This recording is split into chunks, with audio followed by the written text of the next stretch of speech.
Hey you guys, come on in. It's been a couple of weeks. I've been this microphone don't want to move. I've been on the road.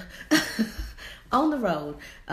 Traveling, work, ministry, relaxation, all of the above. So you guys come on in. Come on in. It's been a while. I was going to do this live last night, but we had a family emergency and I wasn't able to get on here. So you guys that are coming in, I'm going to ask you to come in. Swipe, invite someone. Come on in tonight. It's been a few weeks since I've been on here. Hey, George. It's been a few weeks since I've been on here. I was going to come on with you guys last night and do the 6 steps after divorce. So that's what we're going to talk about tonight. Hey, Debbie, you guys come on in. Invite somebody. Please share the scope. We're trying to help the world one person at a time. So I was going to do Periscope and Facebook at the same time, but I get distracted. So I need to look at one thing at a time. So you guys come on in, swipe, invite someone, invite your neighbors, invite your friends, invite somebody to come on in tonight. We're going to talk about 6 steps after divorce to move you from devastation to destiny. So you guys know that I've been teaching the last few months. I've been teaching about divorce and the devastation of it and how it really can take people into a dark place. I've also done on my YouTube channel that I'm working on. These videos are up though. We've talked about divorce in the Bible, how divorce groups are alienated sometimes in the church and why that is not appropriate and it's not according to the word. It's not the thing that we should do. We need to embrace all people, and as much as we would embrace things and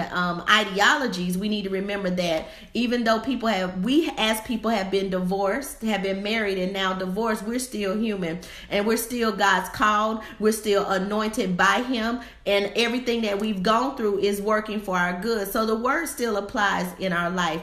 So last night I could not come on, you guys, as I had scheduled. My son got into a terrible accident, but to God be all the glory that he is safe, that he's whole, that he's alive, and that he's up in his room resting. So thank God for favor and thank God that the blood still works. So tonight I'm going to get started. I'm not going to prolong the time because I really don't like to mumble and go on. We're going to talk about these 6 things that can move you from devastation to destiny. Many times people get married and, we have this idea about a fairy tale. We have an idea that it's going to be happily ever after, that it's never going to end, that we're never going to see bad times, and we're never going to go through anything. But unfortunately, in this day and this hour, 52% of people that are married in the church find themselves standing before a judge or a mediator seeking a divorce.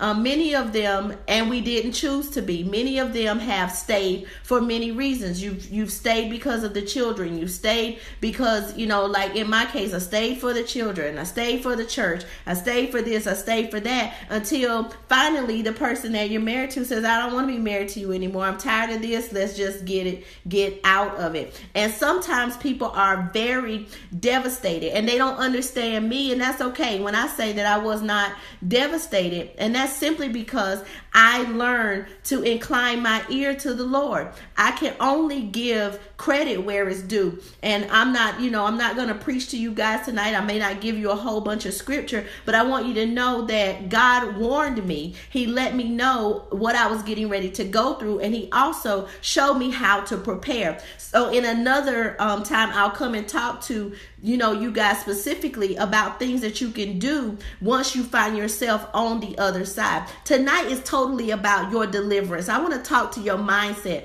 Hey, Shimon, I want to speak to your mindset. I want to speak to your heart. And I want you to know that God has not forgotten. Even though you've gone through something, and I'm talking men and women, everything that you go through, God is working it out for your good, for your better good. He has a bigger and a better plan for you. Those of you those of you that have gone through it, those of you that were on my previous scope, listen to me talk about my testimony and the things that I would have gone through and how God restored everything. And when he restored it bigger and he restored it better. So I want you to be encouraged tonight to know that God is still a healer. He's still a restorer, regardless of if it's divorce. Does he hate it? Yes, but he also hates sin. Period. So he hates the fact that people are given to accommodating things that are not the word of God. Hey, Mama Joanne.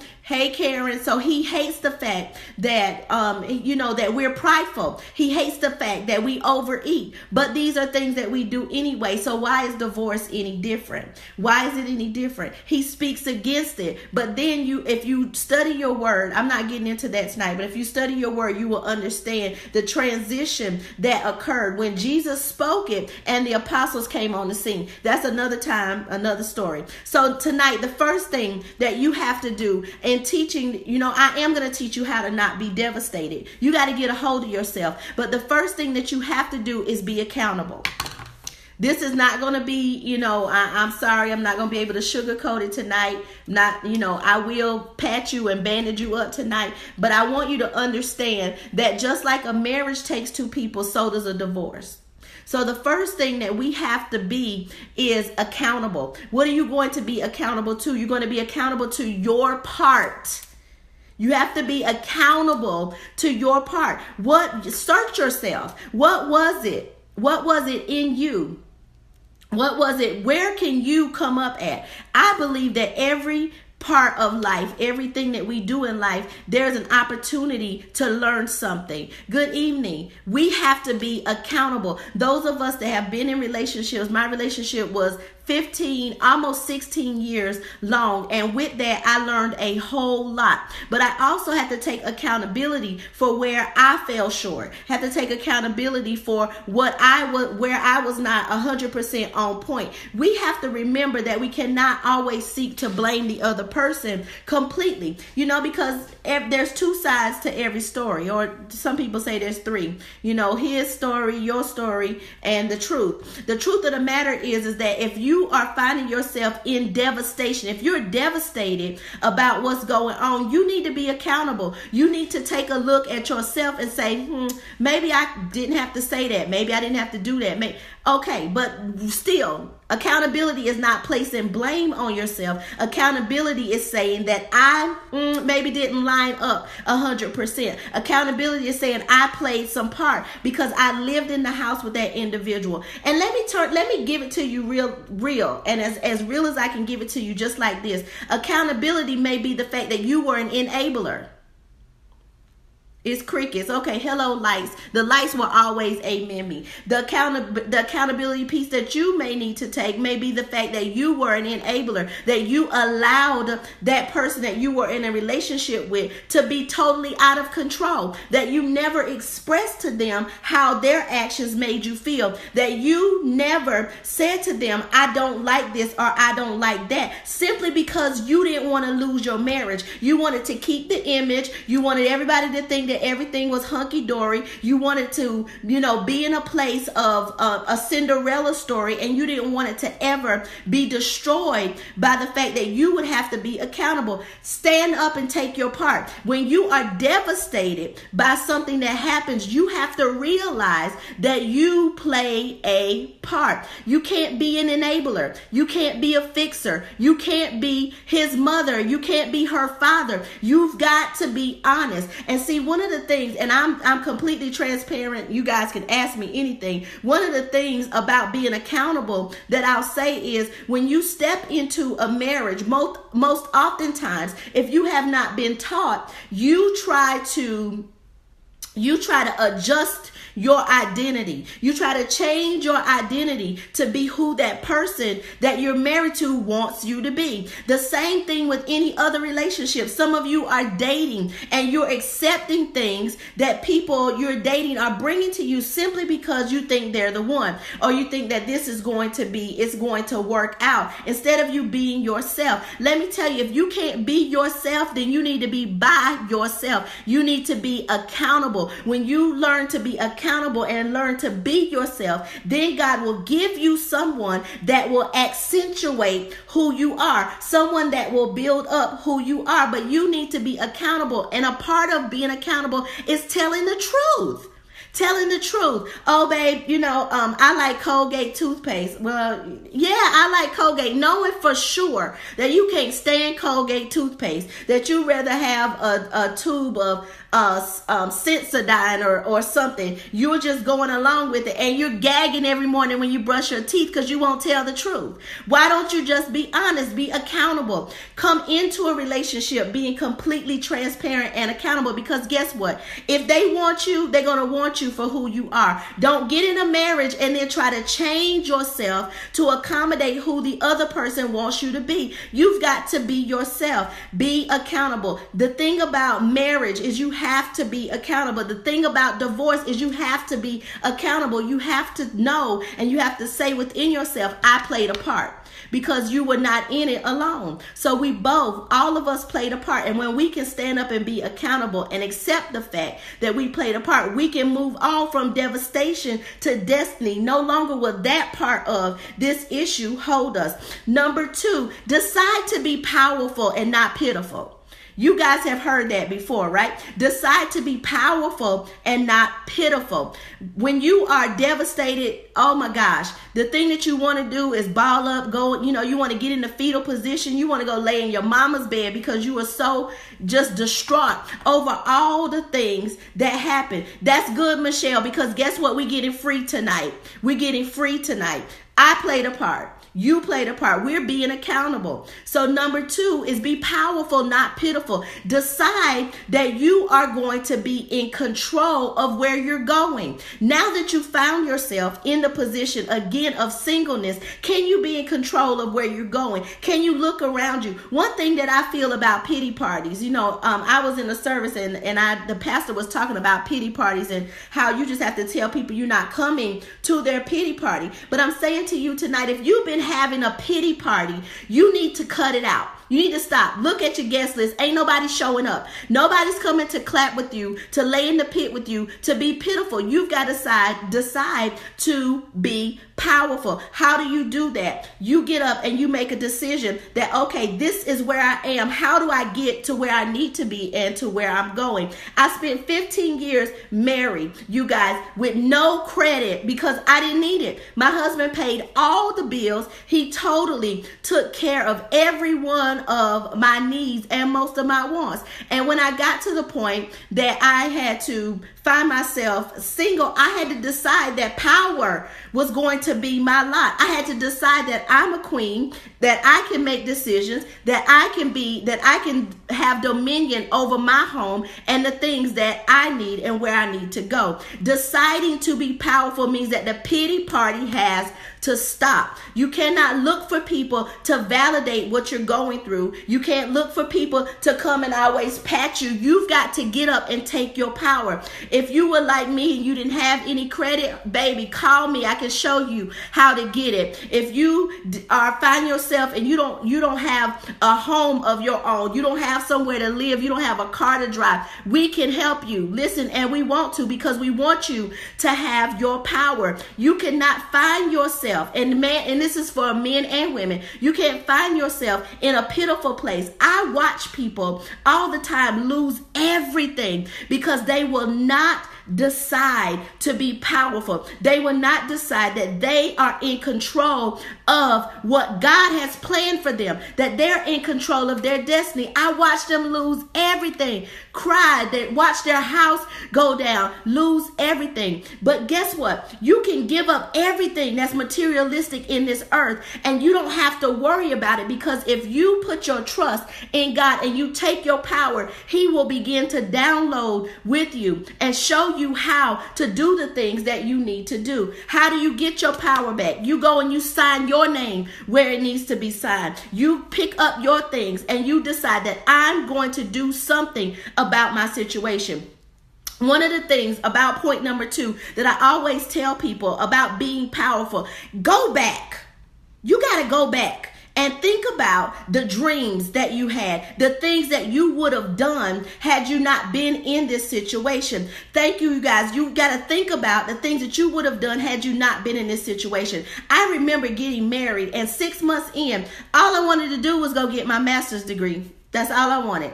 I need to go get my master's. I felt like I needed it because I worked in a corporate environment, and a business degree was a minor for me. I didn't even have a bachelor's. I don't have a bachelor's in business. And so when you guys look at what God has done in my life, I'm the VP of a corporation without a bachelor's in business. But let's go back. Recall. That's right. Recall your vision. Go back and find those dreams. How are you going to get your power back? Some of you need to go to school. Some of you need to start a business. Some of you need to go back and teach some things that you have gone through. Some of you need to be transparent. You have got to do this thing. Get your power back. You've got to get your power back. Go back, find your dreams. Go back, find them. Go back and do them. Go back and set new goals for yourself. Some of you are going to get your power just by being busy.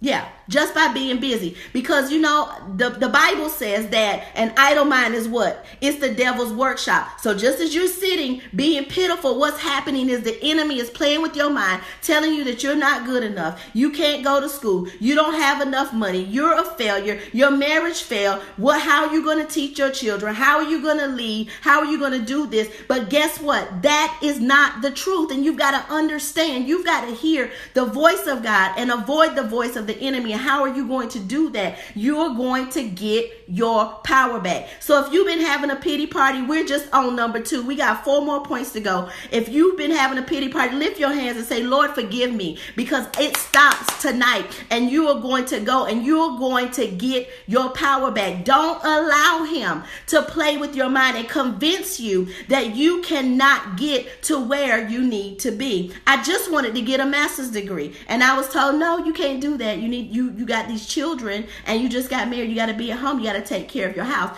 Although in my mind, you know, I'm a multitasker. I had a plan. I was like, okay, I'm going to do this. I'm going to do that.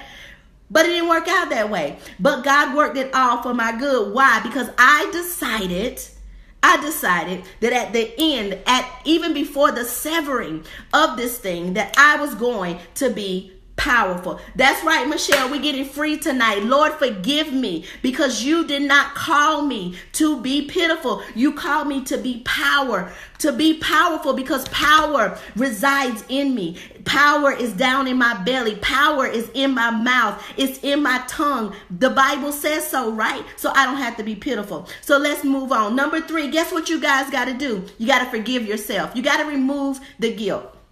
I'm going to let that settle because I'm talking kind of fast tonight. That's just my norm. What do you got to do? What do you got to do, people? Number 3, remove the guilt. Remove the guilt. Guilt causes you to be shame. Shame causes you to be quiet. Quietness causes you to be pitiful. Pitiful causes you to be depressed. Depression brings about a whole nother group of imps and demons that you don't even need to deal with, that you don't even have to deal with if you remove the guilt. And what I want to say to you guys tonight, if you can't forgive yourself, then you have got to get somebody to talk to. You have got to find a therapist. You got to go and you got to, knock down some doors. You got to go find somebody to talk to. You need to go to your pastor. If your pastor is of good understanding in the scripture, you need to go. And you need to be taught. You have got to forgive yourself. Now, remember, I told you to be accountable, but in that accountability, when you look at your accountability, now you have to move into a place that you can forgive yourself. And see, removing the guilt means that you not only forgive yourself, but you forgive them. I'm sorry, people, but guess what? You've got to walk in forgiveness. If you think for 1 second that God is going to bless you, he's going to bless the works of your hands, you've got to walk in forgiveness. You got to forgive yourself. And see, it's harder. It's easier to forgive them for what they've done than it is to forgive yourself. So tonight, I want you to forgive yourself. Forgive yourself for the part that you play. Forgive yourself for being pitiful. Forgive yourself for not being honest. Forgive yourself for not moving on. And then I want you to forgive them. Some of you need to write letters. Some of you need to send a text message. Some of you need to call on the phone, and you need to say, you know what? I forgive you. It doesn't matter if it's not received. It doesn't matter. See, in the back of your mind, see, I can hear in the atmosphere. In the back of your mind, you say, oh, this person is crazy. They gonna cuss me out, or they not gonna hear what I got to say. Write a letter.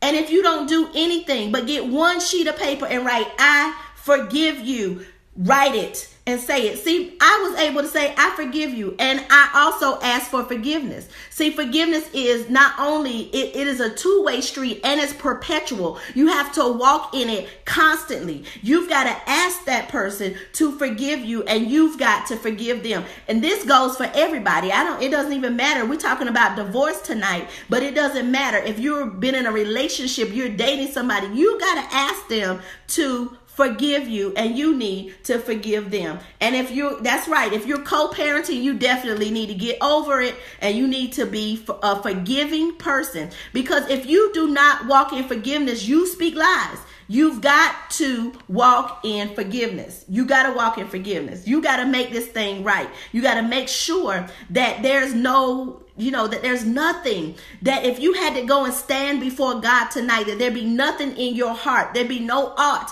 against another person. Doesn't even matter if it's your ex-husband, ex-girlfriend, ex-boyfriend, baby daddy, baby mama. Y'all use those terms. I don't. Fathers, daughters, steps. It don't matter. Be forgiving. You've got to walk. You got to remove the guilt. You got to remove it, because then it'll make you open up. I could not come on here and be as transparent with you guys as I am if I was ashamed. I'm not ashamed. I don't have any reason to be ashamed. None at all, because I walk in complete and total forgiveness. I walk in my power. I walk in my power. Everywhere I go, I walk in my power. And I believe in what God has done in my life. You guys have got, lift your hands. You know what I'm saying? Lift your hands and tell the Lord, just forgive me, God. Forgive me. Remove the guilt from me. Make me not be ashamed of this process that you've taken me through. Help me to not be ashamed of my process. Guess what? All of it is part of the design for your destiny. How are you going to get to destiny without going through the process? You've got to go through it. So what? Divorce happened. Guess what? It's a road. It's a speed bump in the road. You guys go over them all the time. It's an opportunity for you to sit back and say, oh, I learned something. And it's an opportunity for you to say, I can love again. I can be this person. Why? Because I learned to walk in forgiveness. The process, you got to go through it to get to destiny. The next thing I want you guys to do, I told you, forgive yourself, forgive them. Where are we at? Accountability. Be powerful, not pitiful. Remove the guilt. Find somebody to talk to. I'm talking to you guys tonight. I'm talking to you. I'm talking to you because I see that there's a need. There's a need. But you need to find somebody that you trust to talk to. And you need to find yourself a prayer life if you don't have one. So not only are you going to talk to somebody, but you need to talk to Jesus. Because guess what? There's some areas in you that you don't even know. There's some little things in your spirit that will lie dormant. They will hide and they won't show up again until you're in another relationship. And you don't want that, because guess what? If you decide that marriage is for you, if you decide that you're going to do it again, if you decide that you're going to be all in and you're going to jump again, you do not want one word. Watch this. Those of you that follow me know what I'm saying. You don't want one word. You don't want one scent. You don't want one motion to wake up something that you didn't know was in there. So you need to pray. So in your prayers, my number 4 point is, when I say talk, I mean talk to Jesus. You need to sever the soul tie. Number 4, sever. I know I said number 4 was talk to someone, but I already said that. So number 4 is sever the soul tie. You might say, how do you do that? Guess what? There's books out there. There's books out there. There's books out there. But guess what? The biggest one is, guess what it is? It's a scripture. What does it say do? Submit yourself unto God, right? Submit yourself unto him, resist the devil, and he will flee. You've got to resist, and then you've got to go before God and ask him to cut it off, to sever it. Number one reason to divorce, if he made a cheap. if you don't learn, you've got to learn to, somebody said, ouch. You've got to learn, even in that, you've got to learn forgiveness. You got to walk in forgiveness. And listen, people, it's not the baby's fault. You know, I hate to just be honest with you guys, but it's not. So you guys, number 4, sever the soul tie. How are we going to do that? We're going to go before God and we're going to ask him to cut it off. You need to ask him to take it from you. Take the smell. Listen, people. Listen, take their scent. Because you know, all of this affects you. All 5 of your senses are activated when you're in a relationship. Take their scent. Take their touch, right?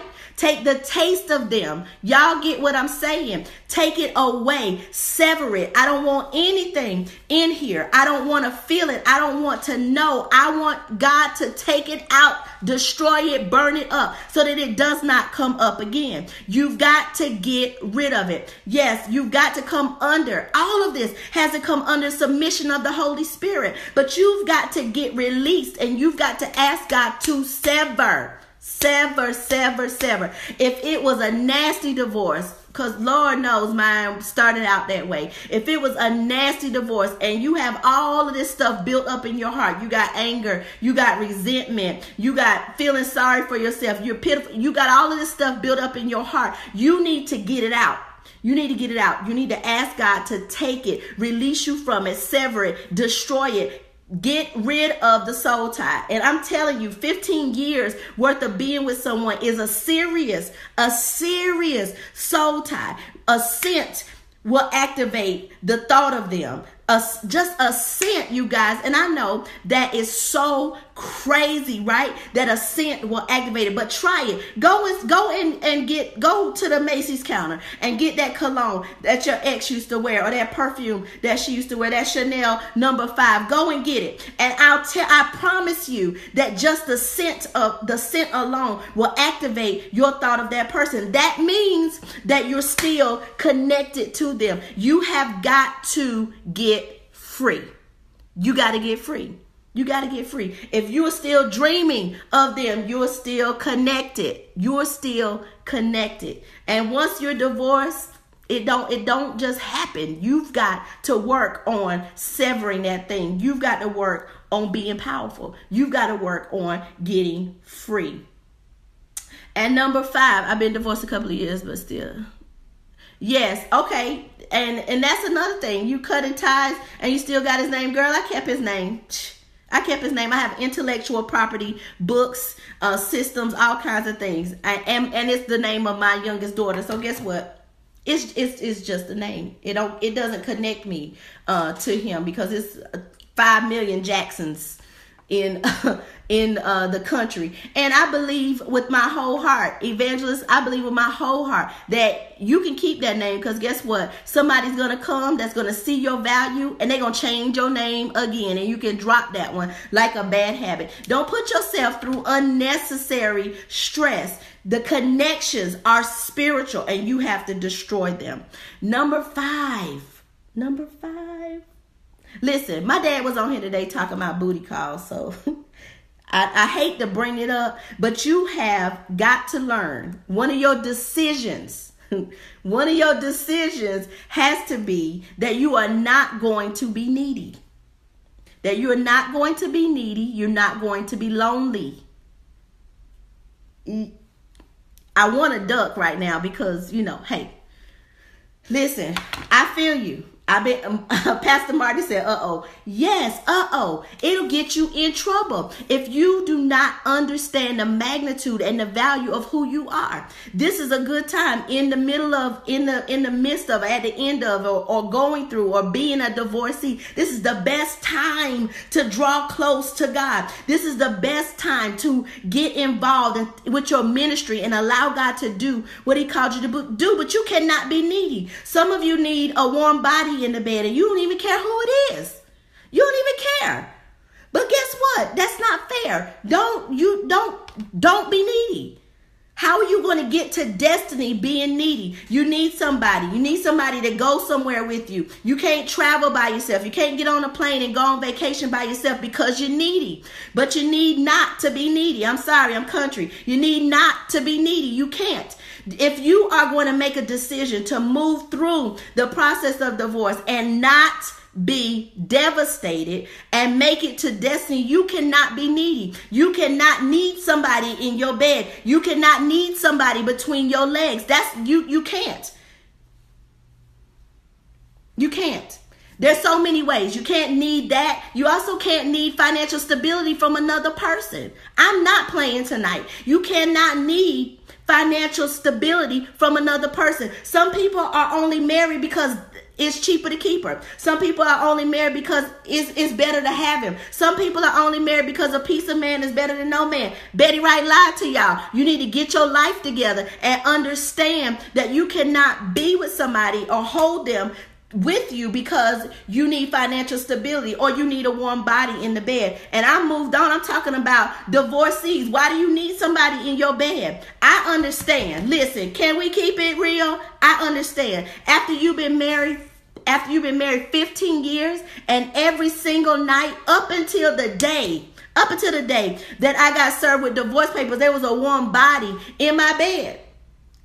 Didn't matter that we weren't getting along. There was a warm body in my bed. And so I was used to having somebody in the bed. I had to get up out of there and say, listen, guess what? It's me and Jesus. You come in my house, there's a whole bunch of pillows on my bed because I learned that I don't need a warm body in my bed. You've got to learn to not be needy and not be lonely. One of the worst things that we as single people can do is decide to ball up and die and stay in our house and not go out and live our life. Somebody said, get a puppy. That's a good idea. Get a puppy. He'll need you. A puppy will need you. Seriously. A puppy will need you. Get a puppy. But you've got to decide to not be needy. And I promise you guys, if you go back and listen to my dad talking about booty calls, how many divorcees, how many of you find yourself answering the booty call? Why? Because you're used to being with somebody. You can't even sit down in a restaurant and eat by yourself. Let me give you a tip. I'm saved, sanctified, Holy Ghost filled, that with a mighty burning fire. I love Jesus like I don't love nobody else. But let me tell you something. If I decide that I want a steak, if I wake up and I decide I want to eat a good dinner tonight, I'll go to the restaurant and sit by myself. As a matter of fact, for all you sanctified folk, go sit at the bar. It's some interesting people there that you can talk to. You ain't got to drink. But guess what? You'll get served quicker and you won't feel lonely. Go sit at the bar and have your steak. Just a couple of weeks ago, I decided I wanted a filet. Hey, Dad, I see you. I decided that I wanted a filet. So guess what? I didn't have to pay for nobody else because I went by myself. You guys need to not be needy, and you need to not feel like you need somebody that needs you. Because that's the other thing. You will go and pay for somebody else's meal simply because you don't want to be by yourself. You got to learn. Before you can be with somebody else, you got to learn to be by yourself. You got to enjoy your time. I went and I sat at the bar. I ordered a filet. Yes, I did. Just like, let me tell y'all. I ordered a filet. I sat at the bar. Some interesting people sat down next to me. They were carrying on, drinking. They talking to me. I'm having a conversation with strangers. When I finished eating, I paid my tab. I got up and I left. I didn't even care who saw me at the bar. It don't matter who saw me there. They could come and they could smell. I was drinking water. 2 for $20 and eat them both. Pastor D, I'm not messing with you. You better stay away from them 2 for $20s. So that's number 5, the needy thing. Don't be needy and don't feel like you need somebody. And don't be, the other side of that is that some of y'all just need somebody to need you. Guess what? Ministry needs you. The kingdom needs you. Get busy. Get to work. Get to work. Find yourself. Whatever your hands find to do that. But you guys have got to be busy. This is why you're spending so much time saying, woe is me, and you moping over this situation. But it's no different than anything else you've ever been through. You've got to find your way out of it. You've got to make a decision that you're not going to be needy, that you don't need somebody in the bed. You may desire and you may want somebody, but guess what? Take it to God. Take it to Him. Take it to Him. And listen, you guys need to be specific. You need to be specific about what you want. Because the first time you sent up that generalized prayer, it got you what you got. So this time you need to be specific with God. But in being specific, you need to measure up to what you're asking God for. You need to measure up to what you're asking God for. Make sure that if you're asking God to give you somebody powerful, that you're powerful. If you're asking God to give you somebody that complements your life, make sure you complement theirs. You've got to measure up to what you're asking God for. You have to, guys. So where are we? Accountability. Powerful, not pitiful. Remove guilt. Sever the soul ties. Don't be needy. That's number 5. And here's number 6. You have got to take care of you. You got to take care of you. And what do I mean? I'm dealing with people all the time. Let themselves go. Oh my gosh, don't go to the doctor. Then somebody else come and get you and you all broke down. You don't fix your hair. Don't put on your makeup. You don't put on no clothes. Don't dress nice. What are you doing? You've got to take care of yourself. What am I saying tonight? Number 6 is present yourself.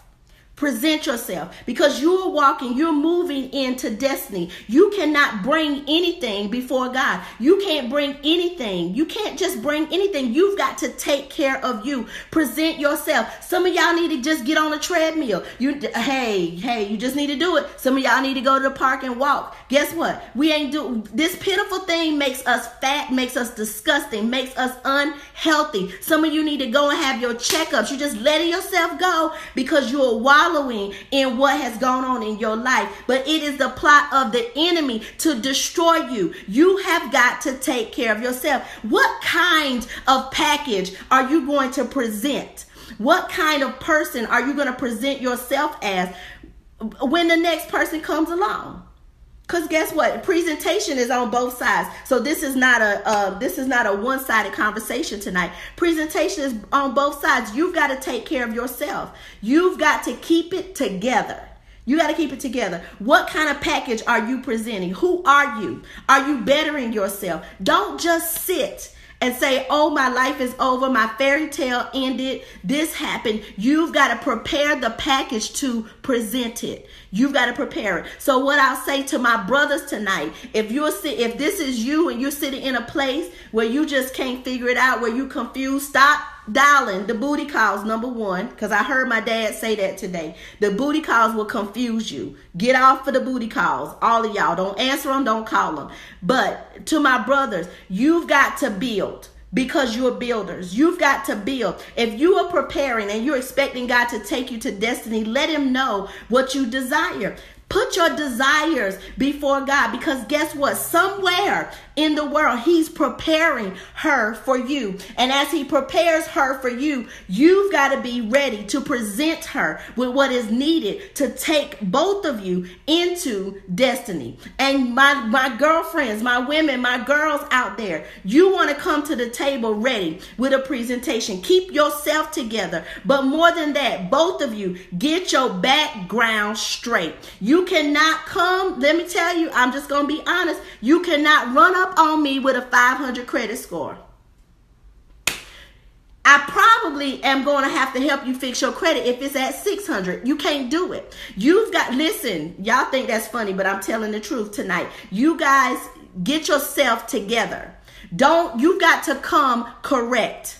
So if you're, it's okay that you're on the backside of the desert and you're on the backside of the wilderness. Because watch this.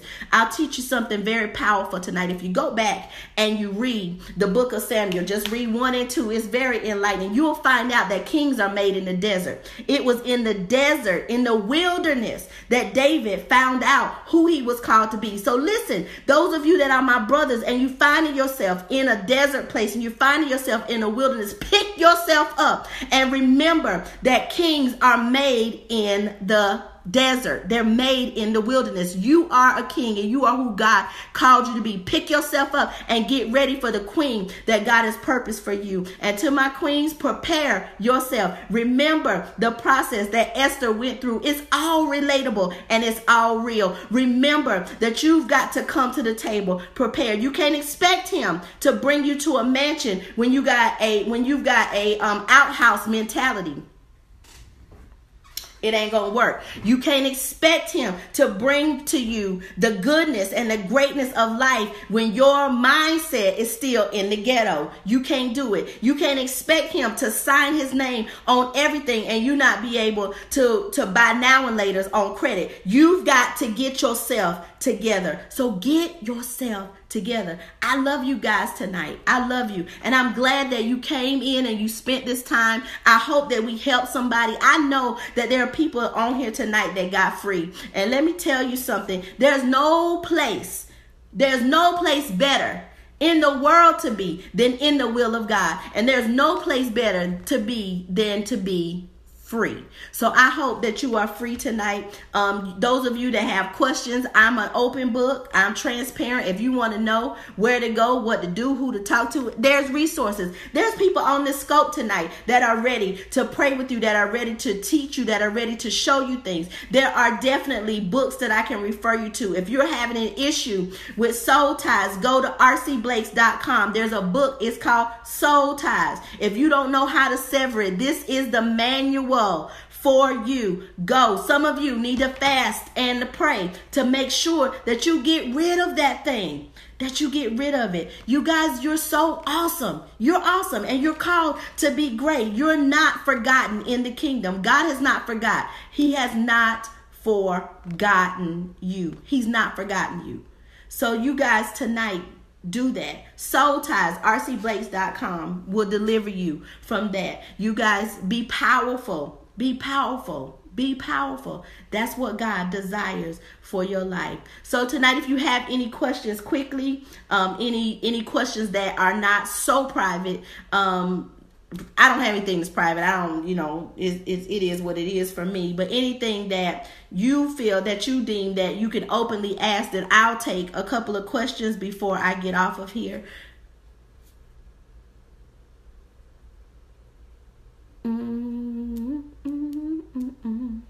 This is the instruction. Somebody asked earlier how to not be now latest on credit. I'm sorry.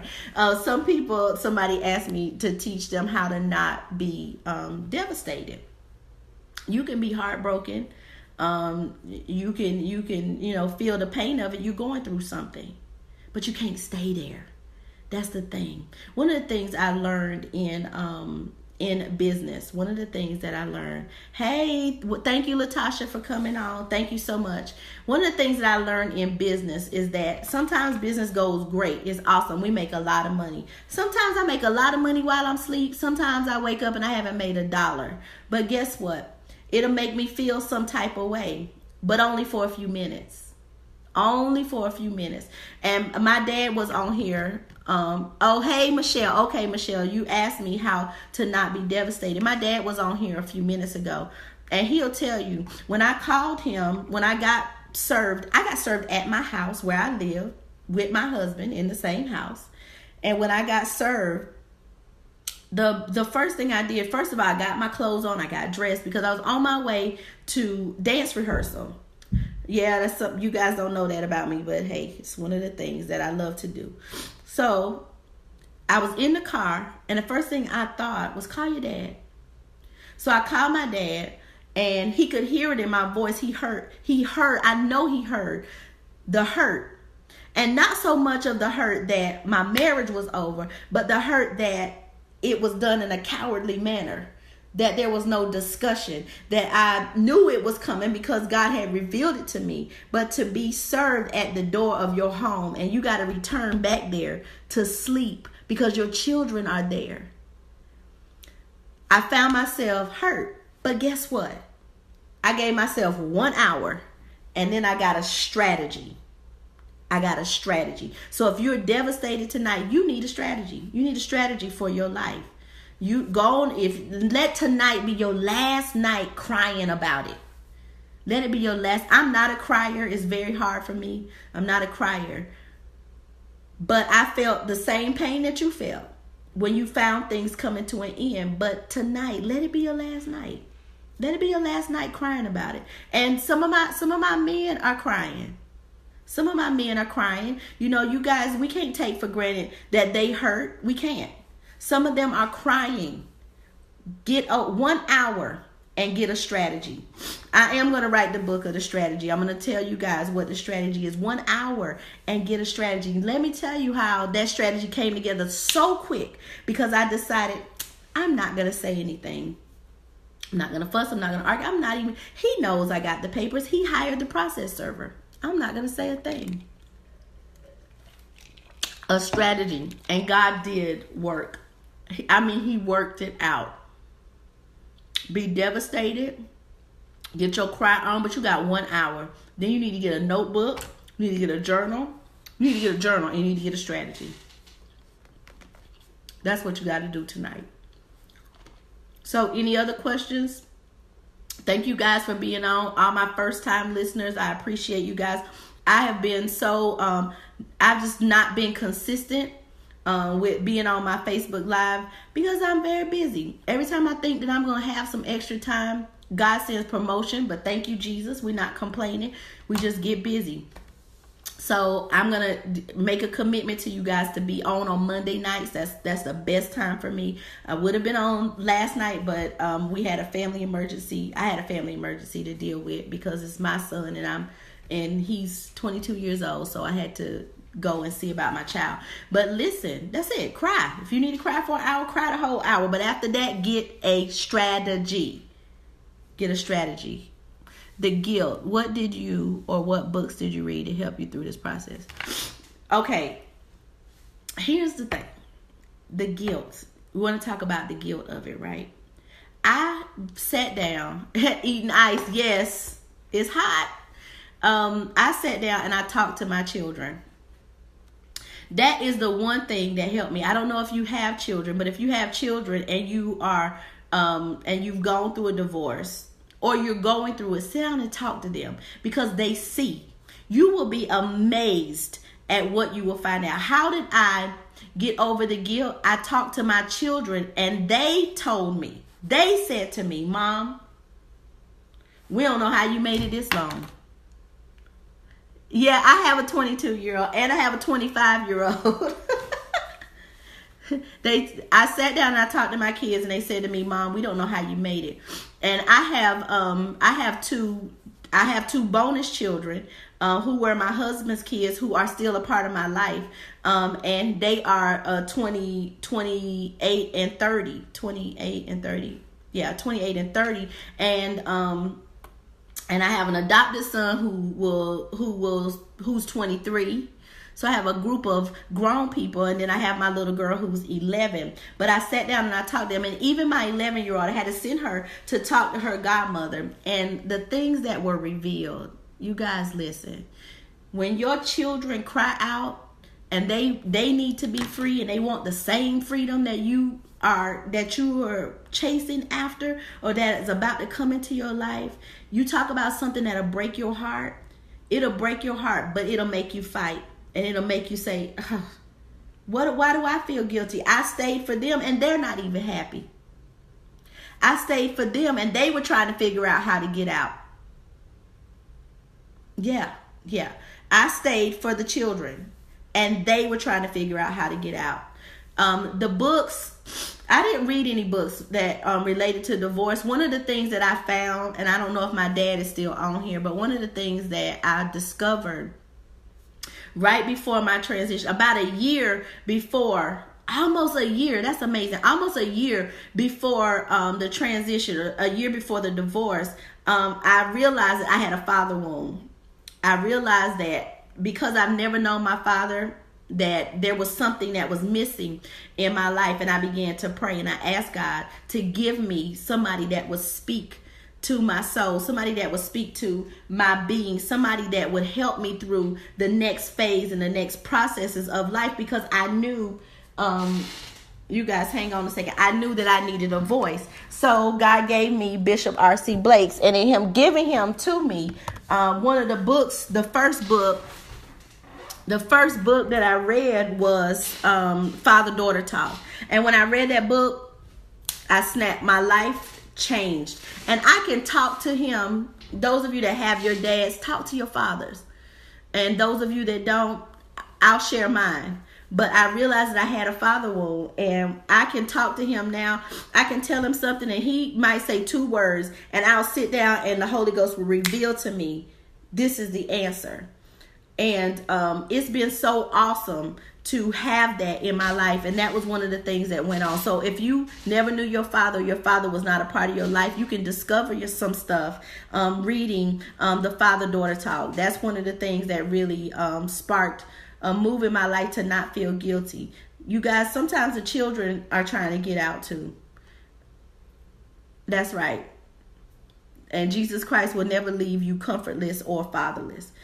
And he did it. But I needed the voice of a man in the earth, and he gave me Bishop R.C. Blake's, and I'm so grateful for him. People even tell me sometimes, like, Lord, if I see another picture, y'all starting to look alike. Well, you know what they say, if you feed something long enough, it'll look like you. So that's where we are. Any more questions? Thank God for all you first timers. My sinus is acting up because I didn't sleep last night, but thank God for all of you that are on. I pray that God does amazing things in your life, that he gives you a love like no other. You guys, if you take these 6 steps, just take these 6 little nuggets and you put them into play in your life, God will prepare your heart to love again. He'll prepare your heart to love again, and he'll send you a love like no other. He'll send you someone that'll see your value, that'll know your value, that'll treat you like you're supposed to be treated. Somebody that'll love you like Christ loved the church and gave himself for it. So I hope I've helped you guys tonight. I'm getting text messages that I need to come over to Periscope. Listen, you guys, I don't know if I can do this message again on Periscope. Periscope need to figure out how to let me upload videos. Anyway, the Father-Daughter Talk is written by Bishop R.C. Blake's. You can get the book at rcblakes.com. How can the people contact me? You can find me on my website, IamRashida.com. You can also find me here on Facebook, Rashida Jackson, Instagram, Rashida Jackson, and I'm on Periscope and Twitter at Lady Rashida. You can find me in any of those modes. You can also text I Am Rashida to 40691, and all my contact information will pop up in your phone. And I'm Googleable. You can Google my name and you will find my website and everything there. Thanks be unto God for that. Bless you guys. I'm glad to share tonight. And if there's some questions, I know sometimes there's some intimate questions that you guys want to ask, and you just don't want to ask them out. You don't want to ask them publicly. You are welcome to send them to my inbox. And guess what? When I get your questions, I'll come on and I'll address them here. Hey, Jonelle, I'll come on and I'll address your questions. That's one of the things I love to do. You guys send me questions in my inbox. You can email me at bookrashida@gmail.com with your questions, and I will come on here and address your questions live without stating your name or anything like that, because we like to do things decently and in order and in confidence. So I hope that you guys are healed, happy, and whole, and that God is doing an amazing work in your life. You're going to make it through this. You're going to make it. So remember my 6 things: accountability, powerful, not pitiful, remove the guilt, sever the soul ties, don't be needy, and take care of yourself. So this is Rashida Jackson, Pastor Rashida Jackson from Fort Lauderdale, Florida. And I say to all of you, do the possible. Do the possible. The possible is these 6 steps. Do the possible, and God will do the impossible in your life. Thank you, Johnny. I love you so much. I appreciate you. Tell your wife I said hello and I love her, and I'm thinking about you guys and praying for you. God bless you so much. So those of you that are just coming on, I'm signing off. I'm going to go over to Periscope, and I'm going to try to do it over there in 15 minutes. quick. So I love you guys. Great blessings, Jessica. Great blessings. Hi, Lorraine. All of you guys, I love you so much. Take care of yourselves. Make sure, everybody that came on, make sure that you share. Make sure that you share, because it might not have been for you, but I bet you that there's somebody that this message is going to help tonight. Do the possible. God's doing the impossible in your life. God bless you.